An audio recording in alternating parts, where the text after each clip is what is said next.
I drove 800 miles to get to my daughter Clara's wedding.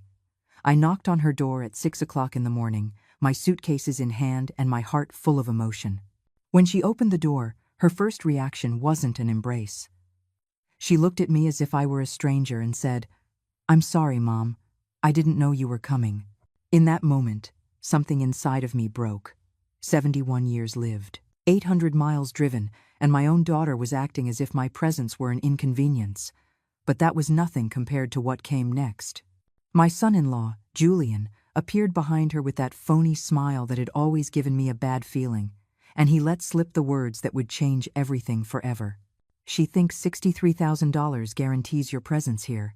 My blood ran cold, not because of the amount I had given for her wedding, but because of the coldness with which he said it, as if I were an investor, not a mother. "My name is Eleanor. I am 71 years old, and for decades I believed that being a good mother meant giving everything without expecting anything in return. Clara is my only child. I raised her alone after her father abandoned us when she was just 8 years old. I worked double shifts. I sacrificed. I sold my car. I mortgaged my house, all so she could have the best. I paid for her college education, her first apartment, her new car. When she met Julian 3 years ago, I thought she had finally found happiness. How wrong I was. Julian turned out to be a manipulator who slowly pushed Clara away from me.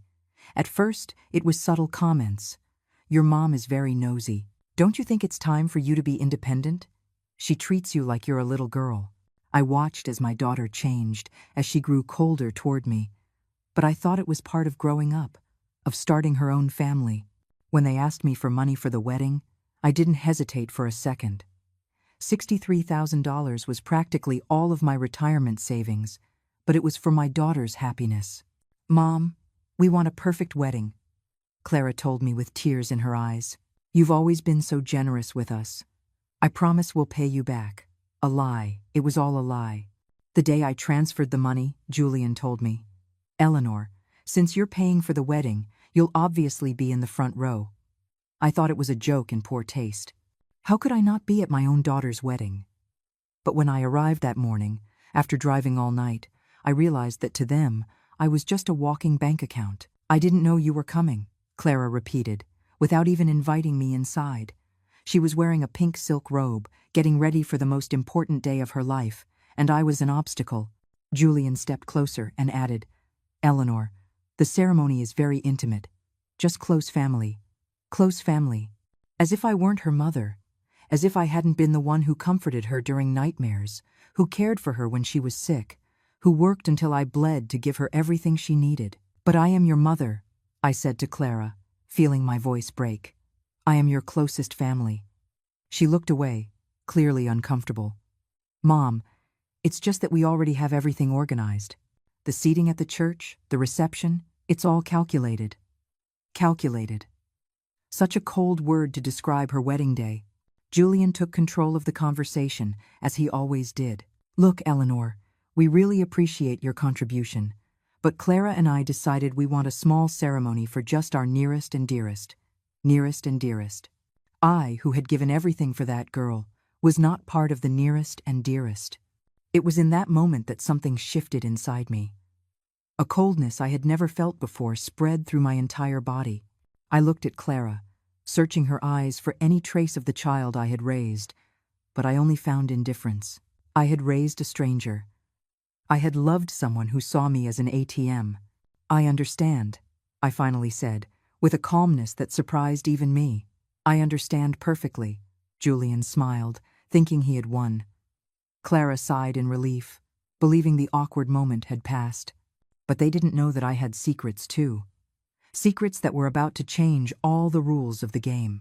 I walked to my car with my dignity intact, but my heart in pieces. As I started the engine, I took out my phone and dialed my bank.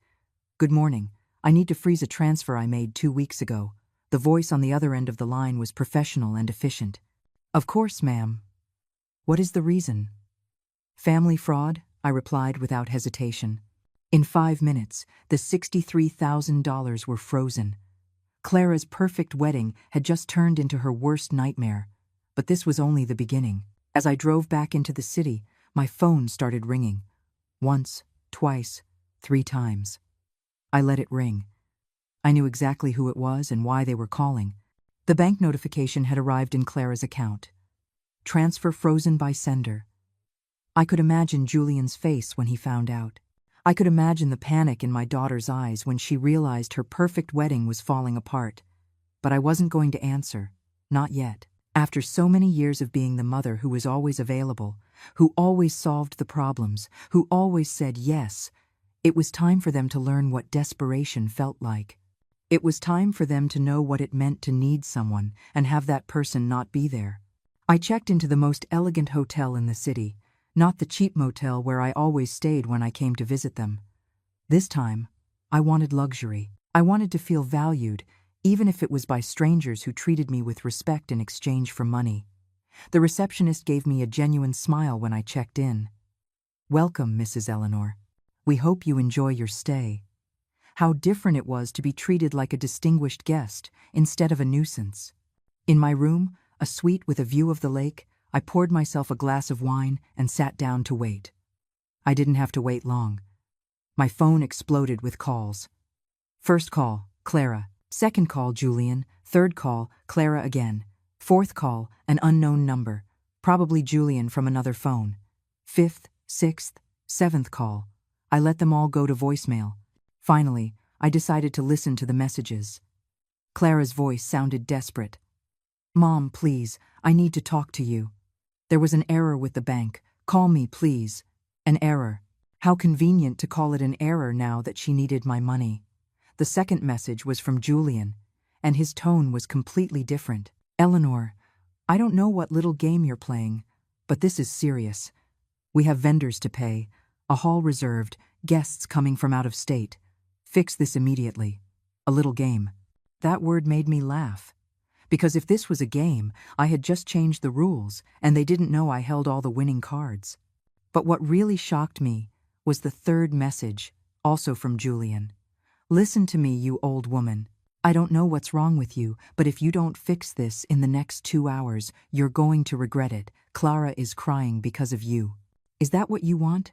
To make your own daughter suffer? Old woman." He had called me an old woman and then had the gall to blame me for Clara's suffering. That was the last straw. I picked up my phone and dialed my lawyer's number. "Stephen, it's Eleanor. I need to see you first thing tomorrow morning. It's urgent." Stephen had been my lawyer for years, ever since the divorce. He knew my entire financial situation. He knew about my properties, my investments, everything that Clara and Julian were unaware of. "What's wrong, Eleanor? You sound upset." I told him everything, every detail, every humiliation, every cruel word. When I finished, there was a long silence on the other end of the line. "Eleanor," he finally said, "are you sure you want to do this? Once we start, there's no going back." "Stephen, for 71 years I have been too good, too understanding, too generous. They have used me, manipulated me, treated me as if I were worthless. No more. I want them to know exactly who they messed with." That night, as I dined alone in the hotel's elegant restaurant, my phone continued to ring. I counted the calls, 41 in total. 41 desperate calls from 2 people who had never called me just to ask how I was. 41 calls from 2 people who only remembered me when they needed something. But the calls weren't the worst part. It was the text messages. 12 messages that went from pleading to threats in a matter of hours. Clara started with, "Mom, please call me. We can talk about this later." Then, "I don't understand why you're doing this. I thought you wanted me to be happy." And finally, "If you ruin my wedding, I will never forgive you." But it was Julian's text that truly showed me his true colors. "Eleanor, this is ridiculous. Behaving like a child won't get you anywhere." Then, we get the message. "You wanted attention? You've got it. Now give the money back." And the last one, the one that made me laugh out loud. "You're a bitter old woman who can't stand to see her daughter happy. You've always been a manipulator." A manipulator. Me. The woman who had given everything without asking for anything in return. The woman who had worked herself sick to pay for my daughter's whims. The woman who had kept silent when Julian filled her head with foolish ideas about my supposed interference in their relationship. I couldn't sleep that night, Not from guilt or regret, but from adrenaline. For the first time in years, I felt powerful. I felt in control. I felt like the main character in my own life instead of a supporting character in the lives of others. At 3 in the morning, I decided to do something I had never done before. Check Clara's social media. What I found both broke my heart and strengthened my resolve. Photo after photo of her showing off her engagement ring, her ivory wedding dress, her honeymoon plans. I wasn't in any of those posts. She never mentioned me in any of her stories. It was as if I didn't exist. But what hurt the most was a post she had made the week before. So grateful to my future husband for teaching me how to be independent. I finally understand that true love isn't dependence, it's freedom. Thank you, Julian, for helping me cut the chains that were holding me back. Chains. I was the chains. My motherly love, my sacrifice, my dedication, all of that was chains to her. Julian had brainwashed her so thoroughly that she no longer saw my love as love, but as manipulation. She no longer saw my generosity as generosity, but as control. It was in that moment that I made my final decision. It wasn't just about the wedding money. It wasn't just about the humiliation of that morning. It was about years of being invisible, of being taken for granted, of being treated like a resource instead of a person. I took out my laptop and began writing emails to my contacts, researching my rights, making plans for the next few days. If Clara and Julian wanted a war, they were going to get one. But this time, I had the heavy artillery. Because what they didn't know was that I wasn't just a retired mother with some savings. I was a woman with properties, investments, contacts, and most importantly, with the truth on my side. For years, I had kept silent about many things. I had protected Clara from knowing certain details about her father, about our real financial situation, about the sacrifices I had made. But the silence was over. It was time for my daughter to know the whole truth. It was time for Julian to find out who he had really messed with. The sunrise found me awake, dressed, and ready for battle. 41 missed calls glowed on my phone's screen. 12 threatening messages waited to be answered. But I was no longer the Eleanor of yesterday. I was no longer the mother desperate to please her daughter. I was a woman who had decided to reclaim her power. And this was just the beginning. At 7 in the morning, my phone rang again. This time, I answered. It was Clara, and her voice sounded broken. "Mom, please, we need to talk. Come to the house." Her tone had completely changed. It was no longer the coldness of yesterday, but pure desperation. "Good morning, Clara," I replied with a calm that surprised even me. "How did you sleep?" "Mom, don't play games with me. You know exactly why I'm calling. The bank says you froze the money. Why would you do something like that?" Her voice broke at the end of the sentence. For a moment, I almost felt pity. Almost. But then I remembered her words from yesterday. "I didn't know you were coming." I remembered Julian's contemptuous face. I remembered how they had treated me like a stranger after I drove 800 miles to be there on the most important day of her life. "Clara, I think it's time we had a conversation we should have had a long time ago," I said. "But it's not going to be at your house. If you want to talk to me, we'll meet in the lobby of the Lakeshore Grand Hotel at 10 o'clock, and you come alone." "Alone? Why alone? Julian is my husband. He has a right to be present in our family conversations." There it was again. Julian controlling even the conversations between a mother and daughter. "Clara, Julian is not your husband yet. And if you want me to unfreeze that money, you either come alone or you don't come at all. You decide." There was a long silence. I could imagine her consulting with Julian, asking for permission to speak with her own mother. Finally, she sighed. "Fine, I'll be there at 10. She hung up without saying goodbye. How far my little girl had strayed from the loving daughter who used to say, "I love you, Mom," before hanging up the phone. But I had more important things to do before that meeting. I called Stephen. "Good morning. Can we move up our appointment? I need to see you before 10. "Of course, Eleanor. How serious is this?" "Stephen, we're going to change my will. Completely." An hour later, I was in Stephen's office, signing documents that Clara could never have imagined existed. "Are you absolutely sure about this, Eleanor?" He asked me for the third time. This is a very drastic decision. I looked him straight in the eye. Stephen, for years, I have been a mother. I have put my daughter's needs before my own. I have sacrificed my happiness, my comfort, my dreams for her. And yesterday, I discovered that to her, I am just a bank account. I am more sure of this than anything else in my life. The documents were ready. Stephen explained every detail, every consequence. Once you make this public, Clara is going to know exactly what she's losing. Are you prepared for that conversation? I smiled for the first time in 24 hours.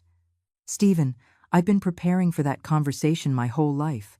I just didn't know it. I arrived at the hotel 5 minutes before 10.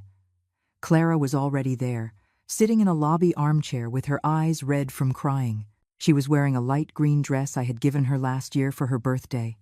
She looked small, fragile, like the little girl I used to comfort when she had nightmares. For a second, my mother's heart softened, but then I remembered Julian's words. She thinks $63,000 guarantees your presence. Mom, she said, standing up as she saw me, and tried to hug me. I took a step back. Sit down, Clara. We have a lot to talk about. Her eyes filled with tears when she saw me reject her embrace. Mom, why are you acting like this? I don't recognize you. You don't recognize me? That's interesting, because I didn't recognize my daughter yesterday when she shut the door in my face. After I drove 800 miles to be at her wedding, I sat across from her, maintaining the distance. Tell me, Clara, at what point did you decide that your mother didn't deserve to be at the most important day of your life? Mom, it wasn't like that. It's just complicated. Complicated? What a convenient word to avoid taking responsibility. Julian thought it would be better to have an intimate ceremony for only the closest family. And I'm not close family. The woman who gave birth to you, who raised you alone, who worked double shifts to give you everything you needed, she's not close family? The tears started to stream down her cheeks. Of course you're close family. You're my mother. But Julian says you've always been very intense with me, that I need space to create my own family. Intense. That's the new word they found to describe my motherly love. I leaned forward. Clara, let me ask you a very simple question. Who paid for your college? You did, Mom, but who bought you your first car? You did. But who lent you the money for the apartment where you live now? You did, but I don't see what that has to do with anything. And who gave you $63,000 for your perfect wedding? Her face turned pale. You did, Mom. You've always been generous with me. That's why I don't understand why now. Why now what, Clara? Why now am I refusing to be treated like an ATM? Why now am I refusing to be invisible in my own daughter's life? You're not invisible. You're very important to me. Her voice sounded desperate. Important.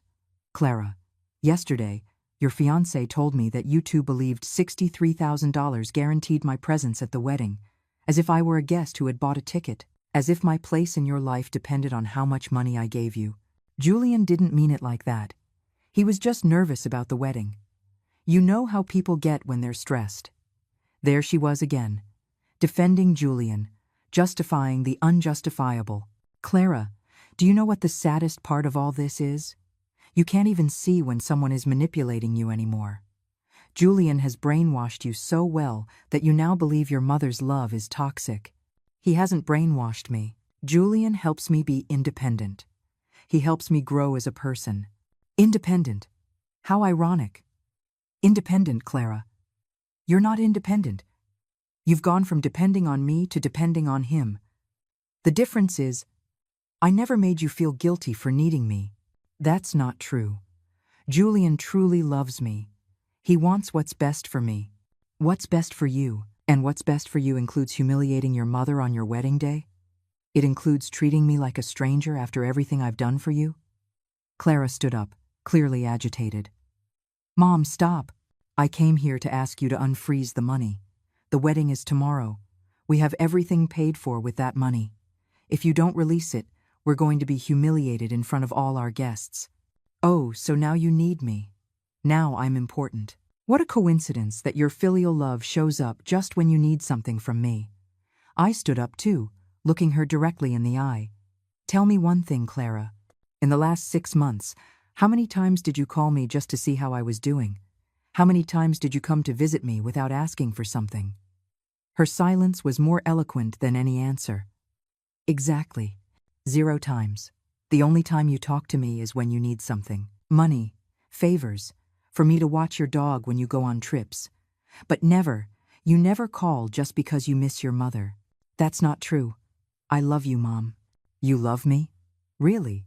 Then tell me, when was the last time you said I love you without it being attached to a request for money?" Again, the silence. Another nail in the coffin. "Clara, I'm going to tell you something I've never told you. Something I've kept secret all these years because I wanted to protect you." Her eyes widened with curiosity and fear. "When your father left us, I had 2 options. I could have gone with him, as he asked, and left you with my sister. Or I could stay with you and raise you by myself." "Dad asked you to go with him?" Her voice was barely a whisper. "Yes, Clara. Your father asked me to leave everything and go with him to start a new life without you. He said you were too young, that you wouldn't remember us, that my sister would raise you well." Tears streamed freely down her face now. "I chose to stay with you. I chose to be a single mother. I chose to sacrifice my chance at a new life because you were more important than anything in the world." My own voice broke, and now, 43 years later, my own daughter treats me like I'm an inconvenience. "Mom, I didn't know." "No, Clara, you didn't know because you never asked. You were never interested in how much it cost to raise you alone. You were never interested in how many nights I stayed up wondering if I was doing the right thing. You were never interested in the fact that I turned down 3 marriage proposals because no man was ever going to be more important than my daughter." The hotel lobby had become our stage of pain. Other guests glanced at us discreetly, but I no longer cared. This conversation had to happen. "Do you know what the most painful part of all this is, Clara? You've become the very thing I tried to prevent. You've become someone who abandons their family when they no longer need them." Clara collapsed into the armchair, sobbing uncontrollably. "Mom, I didn't want to hurt you. It was never my intention. It's just that Julian says—" "Enough!" I shouted, and the entire lobby turned to look at us. "Enough of, Julian says. Julian thinks. Julian's opinion. Where is Clara in all of this?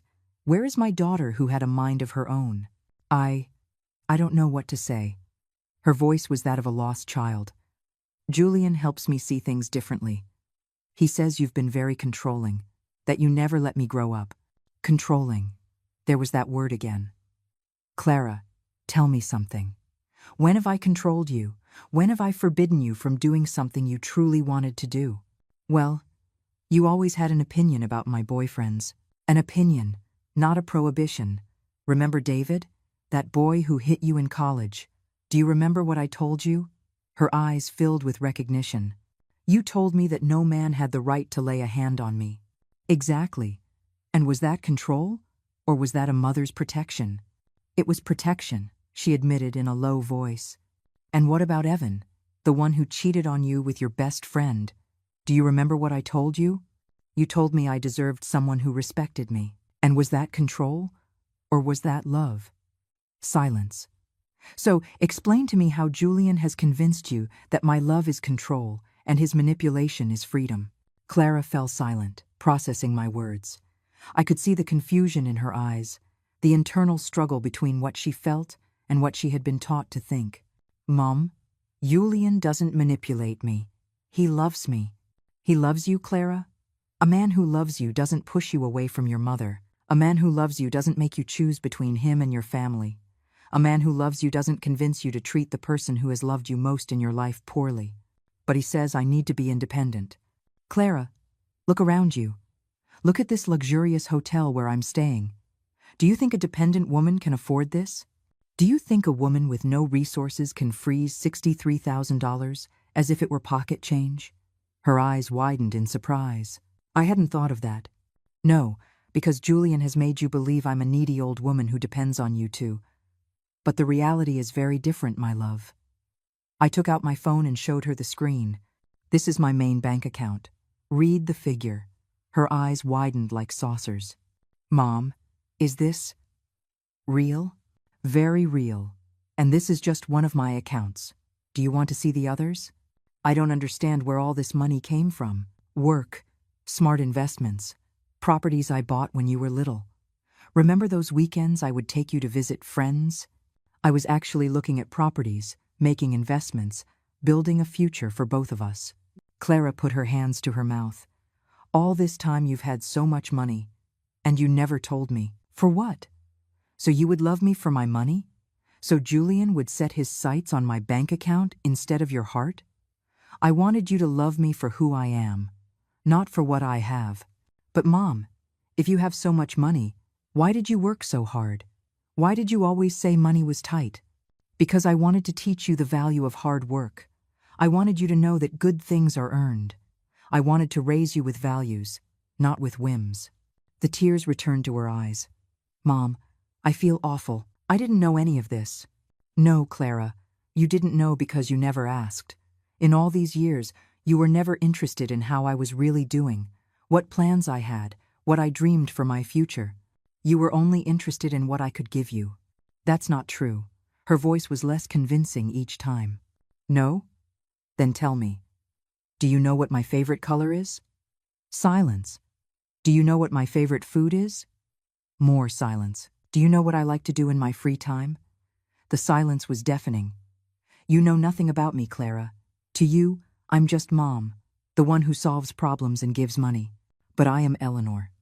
I am a 71-year-old woman with tastes, preferences, dreams, and plans. I am a whole person, not just your mother. Mom, Let me finish.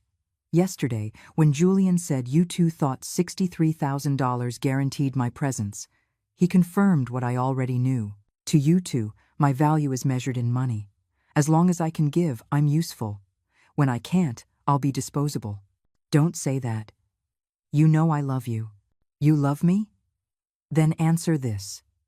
Why, on your entire social media page, in all your wedding photos, in all your posts about your happiness, do I never appear? Why do you never mention me? Why is it as if I don't exist in your life? Clara hung her head in defeat. Julian says that posting too much about family is in poor taste. And what do you say? What do you think? Or do you not think for yourself anymore? My voice hardened. Clara, when was the last time you made a decision without consulting Julian? He's my partner. It's normal to consult him on things. Normal? Is it normal for your partner to decide if you can mention your own mother on social media? Is it normal for your partner to have an opinion on whether your mother can come to your wedding? He just wants to protect me. Protect you from what? From your own mother? I leaned forward, staring at her intently. Clara, I'm going to tell you something I hope you understand. Julian doesn't protect you from me. He isolates you from me. And there is a huge difference. I don't understand the difference. Protection gives you tools to face the world. Isolation takes away your tools so that you depend on the person isolating you. Julian doesn't want you to be strong. He wants you to be dependent on him. But he makes me feel special. Special or needed? Clara, have you ever wondered why Julian never had a problem with me paying your expenses, but he does have a problem with me maintaining a close relationship with you? Clara frowned, thinking, I hadn't looked at it that way. Of course not, because he's very clever. He lets you receive my money, but not my love. He lets you benefit from my generosity, but not from my wisdom. He makes you my heir, but not my daughter. Mom, you're confusing me. No, Clara. I'm clarifying things for you. For the first time in years, I'm telling you the unfiltered truth. I leaned back in the armchair, emotionally exhausted. Now tell me, what's more important to you? The money for your wedding or the relationship with your mother? Both. Why do I have to choose? Because yesterday, you two already chose. You chose the money when you closed the door on me. You chose the money when you treated me like a vendor instead of a mother. You chose the money when you humiliated me in front of my son-in-law. We didn't choose the money. Her voice sounded less certain. No? Then explain to me why Julian mentioned the $63,000 within the first 5 minutes of the conversation.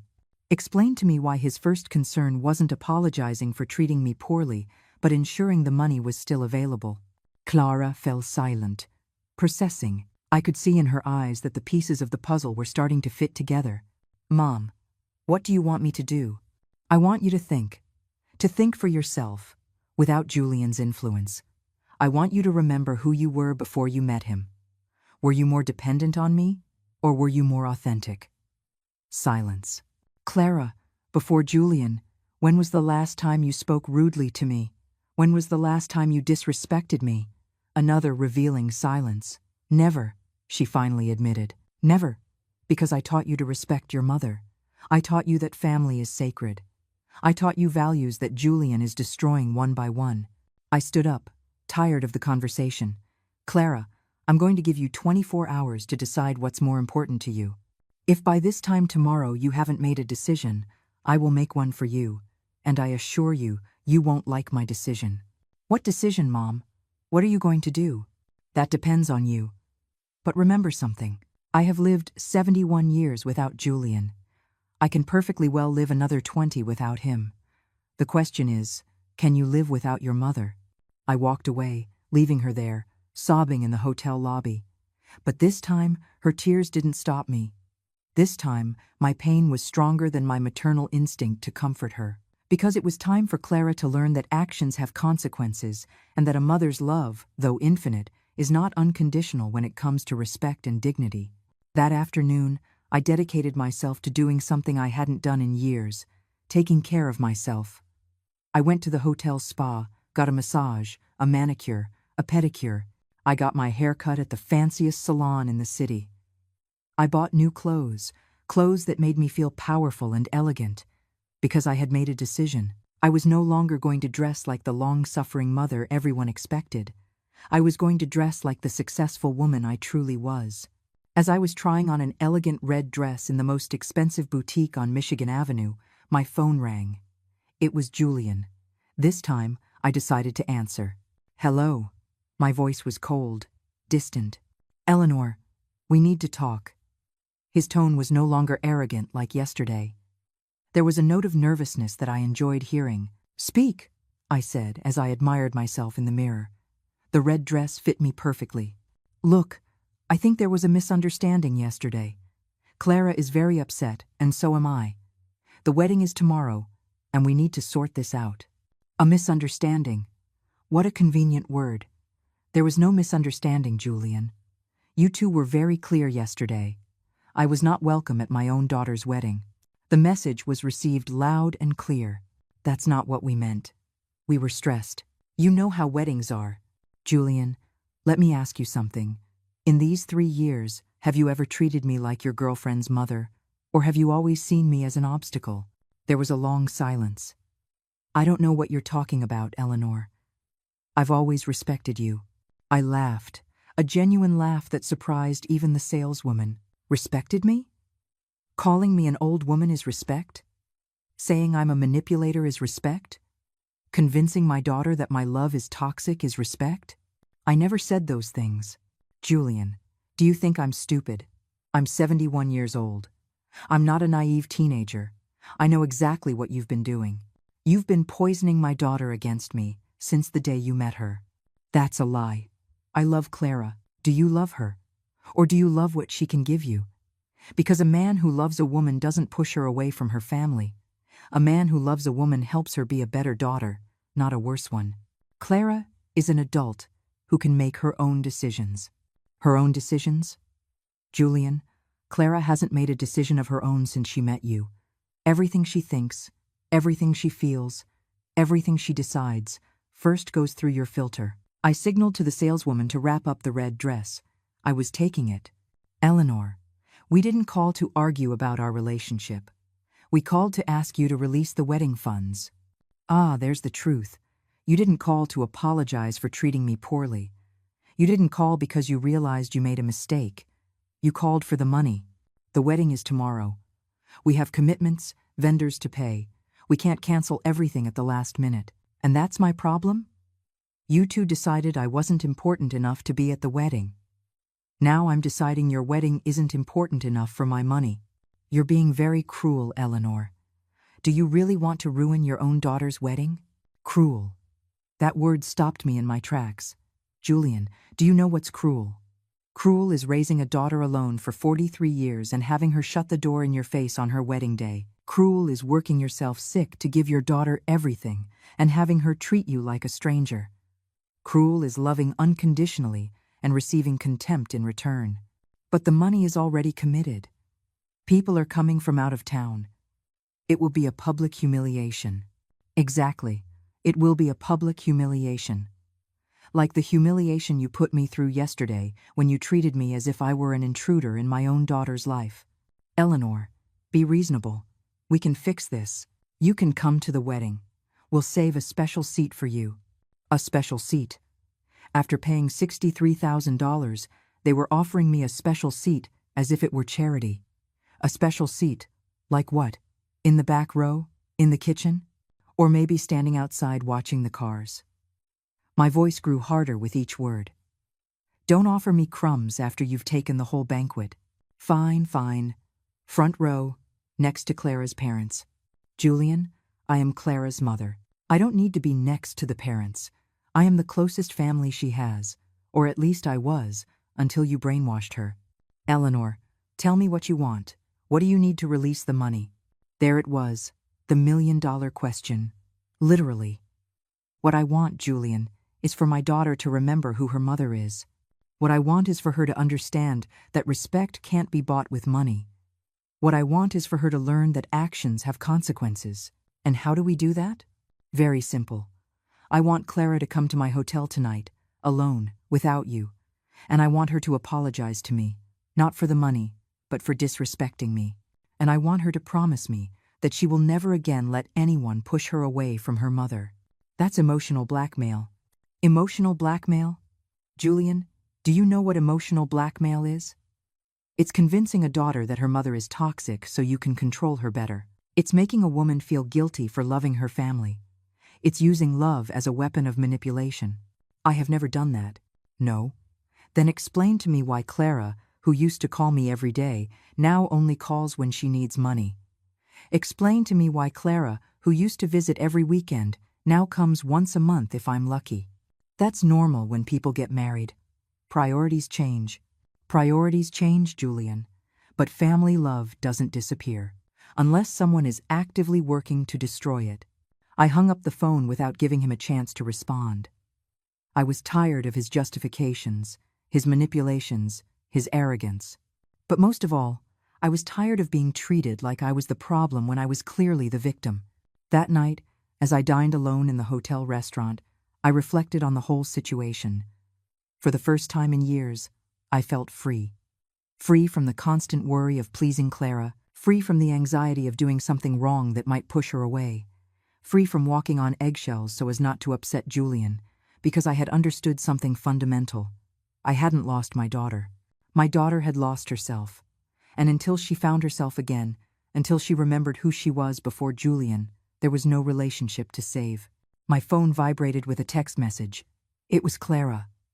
Mom, Julian told me about your conversation. I'm coming to see you tonight.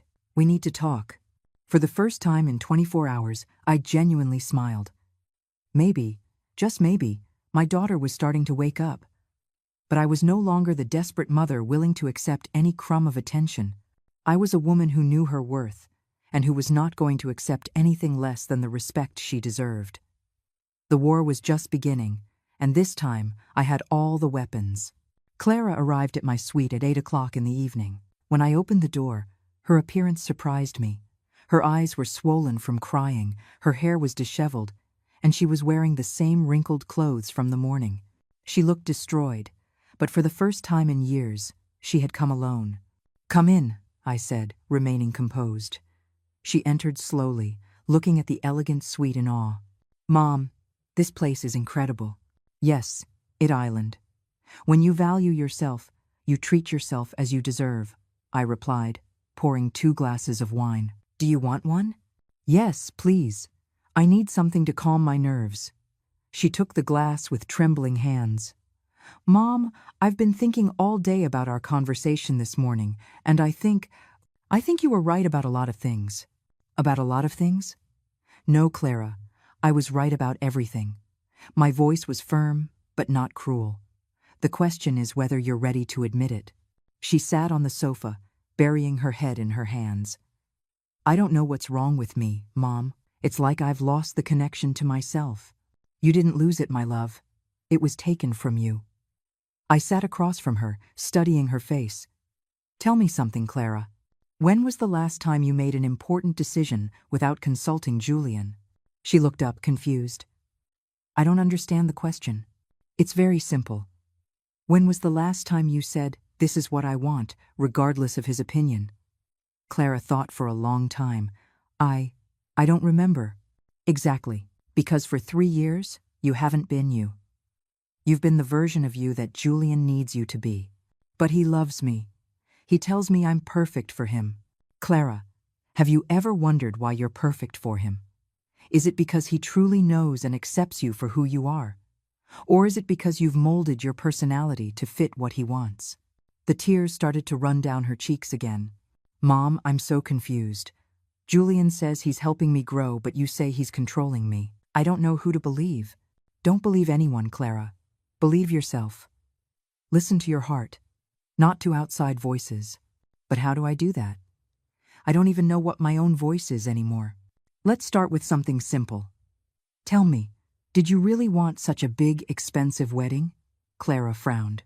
Actually, I always dreamed of something more intimate. A small ceremony on the beach with close family. And why wasn't it like that? Because Julian says a wedding is the most important event in a woman's life, that we have to celebrate it in a big way so everyone can see how happy we are. Everyone who, Clara? Who cares so much about being impressed? His friends, his work colleagues, his family. She stopped talking suddenly, as if she had just realized something. Mom, I just realized I didn't mention my friends or my family. Exactly. This wedding isn't for you, Clara. It's for him. But I agreed. I said yes. Of course you said yes.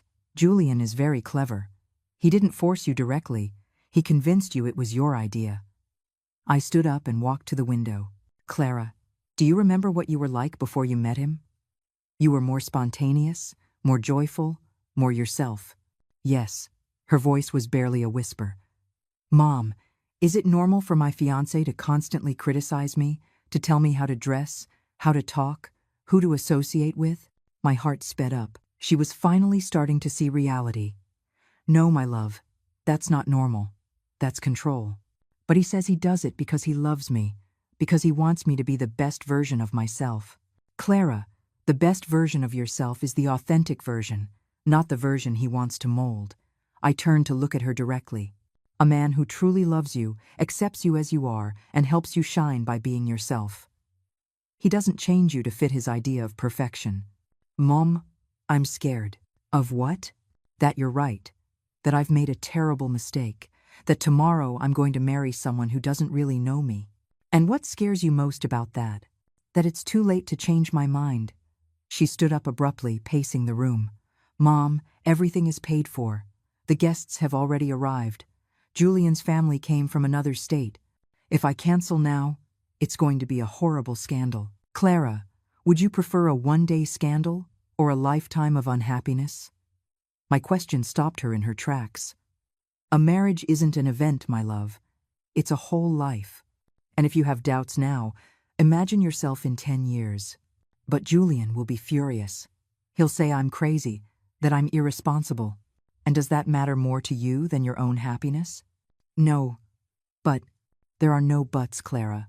Either your happiness is more important than his anger, or it isn't. It can't be both. Clara sank back onto the sofa. Mom, if I cancel the wedding, I'll lose Julian. And if you don't cancel it, what will you lose? Myself. And you. The admission came out like a painful whisper. Clara, I'm going to tell you something I hope you remember for the rest of your life. It is better to be alone and be yourself than to be with someone and be a fake version of yourself. I sat down beside her and took her hands. I was alone for many years after your father left, and they were happy years because I was authentic. Didn't you miss having a partner? Of course I did. But I preferred authentic loneliness to fake companionship. And look, I eventually found real love, but at that time, it wasn't my priority. Real love? When?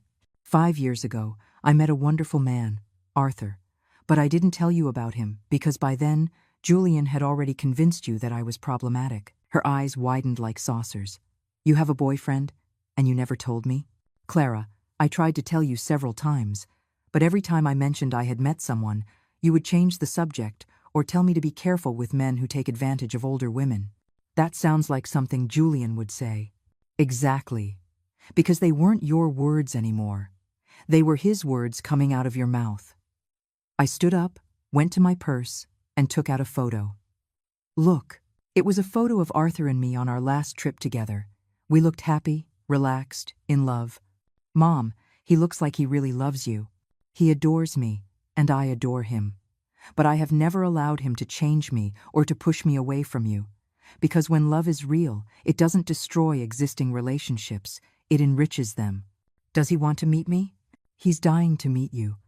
But he respects that I set the time and the manner. He has never pressured me to choose between him and my daughter. The comparison was obvious and painful. Mom, it hurts so much to realize all of this. I know, my love. But the pain of the truth is temporary. The pain of living a lie is for a lifetime. I sat beside her again. Clara, regardless of what you decide about the wedding, I need you to understand something. You are my daughter, and you will always be my daughter. But I will not allow myself to be disrespected. What does that mean? It means that if you choose to stay with Julian, and he continues to poison you against me, I will protect my own peace of mind. I will not continue to be the ATM for your relationship or the villain in your love story. Mom, I don't want to lose you. Then don't lose me. But don't expect me to settle for the crumbs of love that Julian allows you to give me. My voice hardened slightly. I deserve a daughter who defends me, who values me, who includes me in her life out of love, not obligation. Clara burst into tears. Mom, I've been horrible to you. I didn't realize what was happening. My love, realizing is the first step. Now the question is, what are you going to do with this new information? Clara cried in my arms for 20 minutes. They were not tears of manipulation or self-pity. They were tears of recognition, of genuine pain for having lost herself. When she finally calmed down, she looked at me with the clearest eyes I had seen in years. Mom, I'm going to cancel the wedding. Her words surprised me, though it was what I had hoped to hear. Are you sure? It's a very big decision. I'm sure. I can't marry someone who has pushed me away from the most important person in my life. I can't marry someone who makes me doubt my own mother. Clara, only cancel the wedding if you truly don't want to marry him. Don't cancel it for me. It's not for you, Mom. It's for me. I've realized I've been living the life he wants, not the life I want. She stood up from the sofa with determination. I'm going home right now, and I'm going to tell him I'm not getting married tomorrow. Do you want me to come with you? I have to do this alone, but I need to know that when I walk out of there, I'll have a place to go. You will always have a place with me, my love. Always. I hugged her tightly. But Clara, be prepared. Julian is not going to take this well. He's going to try to manipulate you into changing your mind. I know. But I'm not going to fall for his games anymore. She took my face in her hands. Mom, forgive me for being so blind. Forgive me for doubting your love. Forgive me for letting someone convince me that you were the problem. You're already forgiven, my love. The only thing that matters is that you've come to your senses. I walked her to the door. Call me as soon as you're done talking to him. No matter the hour. After Clara left, I sat on the balcony of my suite with a glass of wine, waiting. I knew the conversation with Julian wouldn't be easy. I knew he would use all his manipulative weapons to make her change her mind. But I also knew that my daughter had awakened. And an awakened woman is very difficult to put back to sleep. My phone rang at 11 o'clock at night. It was Clara, and she sounded agitated. Mom, I'm in my car outside the house. Julian is furious. He screamed horrible things at me. What kind of things? He said I'm crazy, that you brainwashed me, that I'm an irresponsible person who doesn't understand the consequences of her actions. And what did you say to him? I told him that for the first time in 3 years, I'm thinking clearly, that I realized he had pushed me away from you and from myself. He went crazy. Mom, I've never seen him like that. Did he hurt you? Not physically, but... Her voice broke. Mom, He said that if I leave him now, he'll ruin my life, that he'll tell everyone I'm an unstable lunatic, that he'll make me lose my job. Your job? What does your job have to do with this? He knows my boss. He said he'll tell him I'm an unreliable person, that I can't be depended on for anything important. Clara. That's called blackmail, and it confirms everything I told you about him. I know. But I'm scared. What if he follows through on his threats? My love, a man who threatens you to stay with him doesn't love you. He possesses you. And possession is not love. Mom, can I come to the hotel? I don't want to go back into the house. Of course. Come immediately. 20 minutes later, Clara arrived at my suite with a small suitcase. She looked pale but determined. I just packed the essentials. I'll come back for the rest of my things tomorrow when he's not there. How did he take the news of the cancellation? At first, he tried to convince me it was just pre-wedding jitters. Then he got angry and started screaming at me. Finally, when he saw I wasn't going to change my mind, he became cold and calculating. That's when he made the threats. Clara, that shift in strategy is typical of manipulators. First they try to persuade you, then they intimidate you, and finally, they threaten you. I sat on the bed next to her. How are you feeling? Scared, but relieved. It's like I've woken up from a nightmare. And what are you going to do tomorrow? The guests will be arriving, expecting a wedding. I've already thought about that. I'm going to go to the church early and explain personally to the closest family members. For the rest, we'll put a sign at the entrance. A sign? Yes. It will say, "The wedding has been cancelled by the bride's decision. We apologize for the inconvenience." Simple and direct. I was surprised by her resolve. And Julian? Julian can do whatever he wants. He can make up whatever stories he can think of. The people who truly know me will know I'm not crazy. Clara, I am so proud of you. I know this isn't easy. No, it's not easy. But Mom, for the first time in years, I feel like myself. And do you know the best part of all this? What's that? That I don't have to ask anyone for permission to be who I am. That night, Clara slept in the second bedroom of my suite. But before we went to bed, we did something we hadn't done in years. We stayed up late talking, not about problems or drama, but about dreams, plans, happy memories. For the first time in a long time, my daughter was my daughter again. Mom, will you tell me more about Arthur? Do you really want to know? Yes. I want to know your life, not just be a part of it. I told her about Arthur, about our travels, about how he had brought back the joy of being loved for who I truly am. When am I going to meet him? When you're ready. No pressure, no hidden agenda. Only when you feel you want to meet the man who makes your mother happy. I want to meet him, Mom. I want you to know that I support your happiness. Her words filled my heart. Clara, there's something else I want to tell you. Something about your financial future. What do you mean? Tomorrow, we're going to see Stephen. I'm going to change my will again. Everything I have will be yours, but with conditions. What conditions?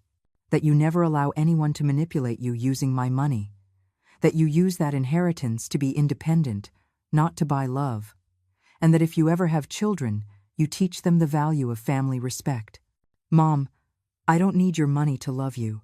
I know, my love, but I want you to have it so you never have to depend on anyone. So you never have to endure mistreatment out of financial necessity. That happened to you, with my father. Yes. That's why it's so important to me that you are financially independent. When we finally went to sleep, for the first time in years, I lay down without the constant anxiety about my relationship with Clara. I had gotten my daughter back, not just physically, but emotionally. I had won the most important war of my life, the war for my daughter's soul. But I knew Julian wouldn't stand by idly. A man like him doesn't accept defeat easily. Tomorrow would be a difficult day, but I wouldn't have to face it alone. My daughter was on my side again. The day that should have been the wedding dawned gray and rainy.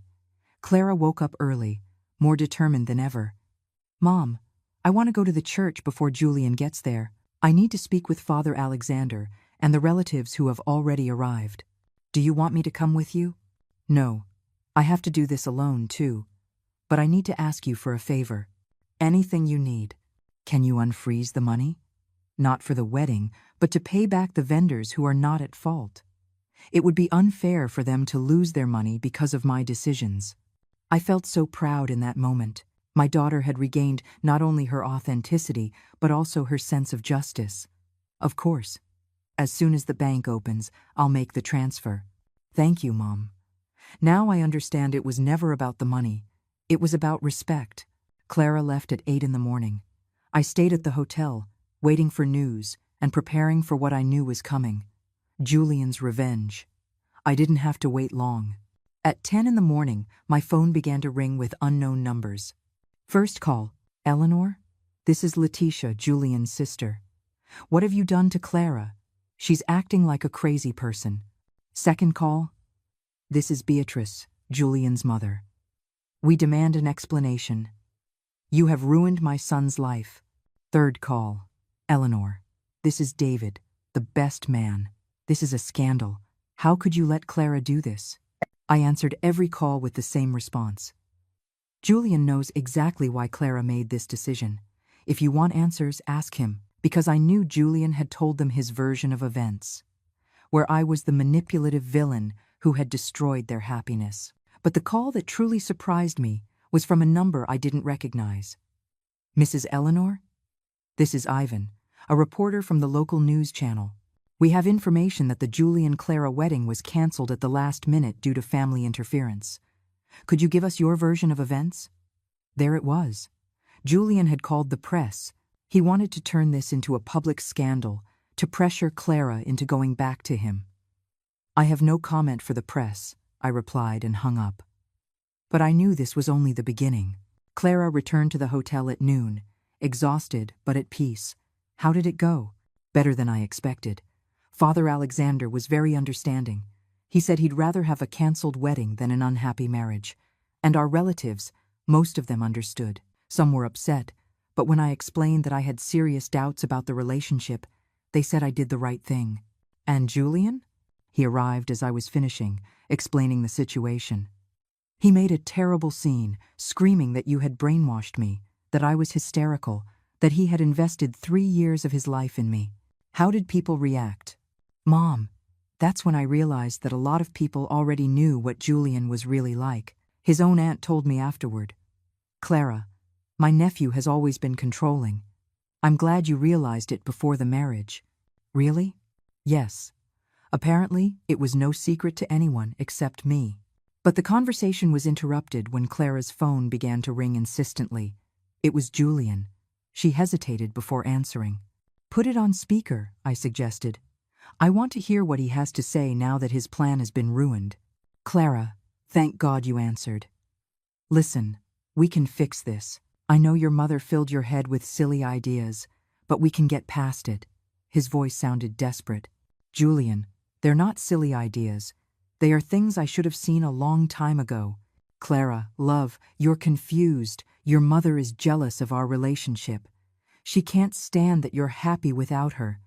There he was again, trying to sow doubt. Julian, my mother isn't jealous. She's concerned, and she was right to be. Concerned about what? I love you, Clara. I've given you everything. No, Julian. You've taken everything from me. My personality, my relationship with my mother, my self-confidence. That's not love. That's a lie. I've helped you grow, to mature. Mature? Does maturing mean being isolated from my family? Does it mean doubting my own feelings? Does it mean needing your approval for everything? Clara's voice grew firmer with each word. Julian, you made me believe my mother was the problem when the problem was you. Clara, don't do this to me. Think of everything we've built together. What have we built, Julian? A relationship where you decide everything and I obey. That's not building, that's controlling. But I love you. Doesn't that count for anything? If you truly loved me, you would never have pushed me away from my mother. If you truly loved me, you would have helped me be a better daughter, not a worse one. Clara looked at me as she spoke, and I saw in her eyes a strength she had lost years ago. Julian, this is over. Don't call me anymore. Wait, what if we talk to your mother? What if we make peace? We can start over. It was incredible how he now wanted to include me, once he realized he had underestimated me. No, Julian, there's no going back. And let me tell you something. My mother was right about you from the very beginning. It's a shame I was too blind to see it. Clara, if you leave me, you'll regret it. No one will ever love you like I do. I hope you're right. I hope no one ever loves me like you do, because your love was killing me from the inside. And she hung up. Immediately her phone began to ring again, and again and again. Block him, I said. You've had the conversation you needed to have. Now he will try to exhaust you with calls until you answer. Clara blocked Julian's number and sighed in relief. But I knew this wasn't over. I knew men like Julian. They don't accept defeat. They seek revenge. And sure enough, an hour later, his next strategy began. Social media. Clara received screenshots from her friends. Julian had posted on Facebook. After 3 years together, my fiancé decided to cancel our wedding on the day itself because her mother convinced her I was a bad person. It's sad to see how family manipulation can destroy true love. Mom, he's trying to make me look like a manipulated lunatic. I know, my love. It was predictable. What are you going to do? Respond publicly? Number. Never get into public wars with manipulators. They are experts at playing the victim, but I am going to do something. What are you going to do? I'm going to tell the world who Eleanor really is, and who my daughter is. If Julian wants a media war, he's going to get one, but not with the weapons he expects. I turned to my laptop with determination. Clara, do you trust me? Completely, Mom. It was time for Julian to learn that he had completely underestimated his opponent. I was not just a concerned mother. I was an intelligent woman, with resources, with contacts, and with the truth on my side. The real war was just beginning. That afternoon, I opened my laptop and created something I never thought I would. A social media account. But not just any account. An account where I would tell my full story, with proof, with dates, with everything. If Julian wanted to play dirty, I was going to teach him how it's done when you have 71 years of experience. Mom, are you sure about this? Clara watched me type my first post nervously. My love, my whole life I have stayed silent when I've been attacked. I have been the polite lady who doesn't make a scene. But Julian touched my daughter, and I don't forgive anyone for that. My first post was simple but powerful. My name is Eleanor. I am 71 years old, and yesterday my daughter canceled her wedding. Her ex-fiancé is claiming I manipulated her. This is my real story, with proof. I attached a photo of myself at the hotel, elegant and dignified, and another photo of Clara and me embracing. In 2 hours, the post had 1,000 shares. In 4 hours, 3,000. People were intrigued. Comments of support started pouring in. Mrs. Eleanor, tell us the truth. Mothers always know. Respect to women who defend their daughters.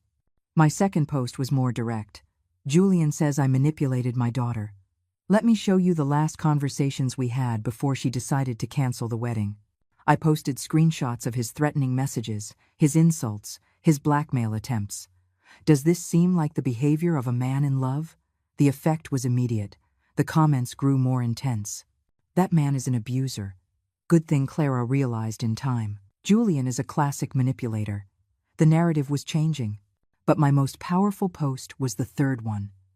Julian says I ruined his life. I didn't ruin anything. I just stopped financing his show. I posted a screenshot of the $63,000 transfer I had made for the wedding, and another screenshot of when I froze it. A man who truly loves does not measure that love in money. That's when things went viral. Thousands of women began to share their own stories of financial manipulation. Mothers who had gone through similar situations, daughters who recognized the patterns of control. My story had become a symbol for something bigger. Clara was astonished.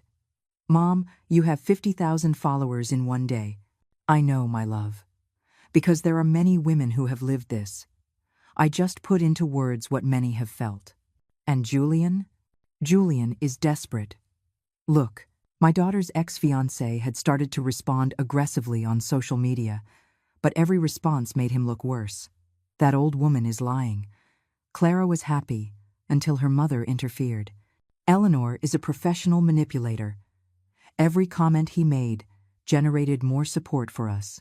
He's sinking himself, Clara observed. Manipulators don't know how to act when they lose control of the narrative. Mom, many women are writing to me, telling me similar stories, some very sad. That's the power of speaking the truth, my love. The truth resonates. But the final blow came when we least expected it. One of Julian's ex-girlfriends, motivated by my story, decided to speak publicly. Her name was Letitia, and she had dated him for 2 years before he met Clara. Her testimony was devastating. Julian did the exact same thing to me. He pushed me away from my family, controlled my money, made me believe my mother was toxic. When I finally realized it and left him, he also tried to ruin my reputation. Seeing Clara go through the same thing breaks my heart, but I'm so glad she had a mother like Eleanor to defend her. After that testimony, 3 more women came forward, all with nearly identical stories. Julian had a pattern. Clara hadn't been his first victim, but thanks to me, she had been his last. Mom, I feel horrible for all those women. Don't feel horrible, my love. Feel grateful that you realized in time. And feel proud that your story will help other women recognize the signs. A week later, Clara and I were at my house, packing up her things from the apartment she had shared with Julian. He had disappeared from social media after the scandal. He had lost his job when his boss saw all the material that had gone viral. His reputation was ruined. Do you feel bad for him? I asked Clara as I folded her clothes. I feel bad for the person I was when I was with him, but not for him. Number. And how do you feel now? Free. For the first time in 3 years, I feel completely free. That afternoon, as we were having coffee in my garden, Clara asked me a question that surprised me. Mom, when am I going to meet Arthur? Are you sure you want to meet him? More than sure. I want to meet the man who makes my mother happy, and I want to apologize to him for all the time we wasted because of me. I called Arthur that very night. My love, there's someone who wants to meet you. Clara? Yes, she's ready. Eleanor, I have waited for this moment for 5 years. You don't know how happy you make me. The introductory dinner was the next day. Arthur arrived with flowers for both of us, and with the most genuine smile I had seen in years. Clara, your mother has told me so much about you that I feel like I already know you. Mr. Arthur, I'm so sorry you had to wait so long for this moment. There's nothing to be sorry for, my dear. The important thing is that we're here now. Throughout the dinner, I watched how Arthur naturally included Clara in our conversations, how he respected my role as a mother, how he never tried to compete for my attention. It was the behavior of a self-assured man who didn't need to isolate the woman he loves. Mom, Clara told me at the end of the night, now I understand the difference between real love and possession. Arthur loves you so much that he wants you to be happy in all areas of your life. Julian loved me so much that he wanted to be my only source of happiness. 6 months later, Clara had found a new job. She had made new friends and had started dating a man who encouraged her to talk to me every day. I had sold some of my properties, and Arthur and I had decided to travel the world together. Mom, there's something I want to tell you. We were having lunch at our favorite restaurant, a tradition we had resumed. Tell me, my love, I want to thank you for being strong enough to fight for me, even when I was against you. Clara, that's the difference between a mother and a manipulator. A mother fights for her child's well-being, even when it's hard. A manipulator fights for control, no matter the cost. Do you know what I admire most about all of this? What's that? That you never once said, I told you so. You never made me feel stupid for falling for Julian's manipulation. You just helped me get back up. Because my goal was never to be right, my love. My goal was always to have you back. That night, as I was having dinner with Arthur in our apartment, he told me something I will never forget. Eleanor, what you did for Clara was extraordinary. Not many mothers would have the courage to risk their relationship with their daughter to save her from herself. Do you know what I learned from all of this, Arthur? What's that? That true love sometimes requires being brave. It requires saying no when everyone expects you to say yes. It requires standing up for what's right, even if it makes you look like the villain. And do you regret anything? Only one thing, that it took me so long to realize that I shouldn't have to apologize for loving fiercely. For years, I thought my motherly love was too much. Now I know that my motherly love was exactly what Clara needed to save herself. I don't regret driving 800 miles for a wedding I wasn't welcome at. I don't regret freezing $63,000. I don't regret fighting for my daughter when she couldn't fight for herself, because I learned that kindness should never be practiced at the expense of self-respect, and that a mother who knows her value raises a daughter who knows hers.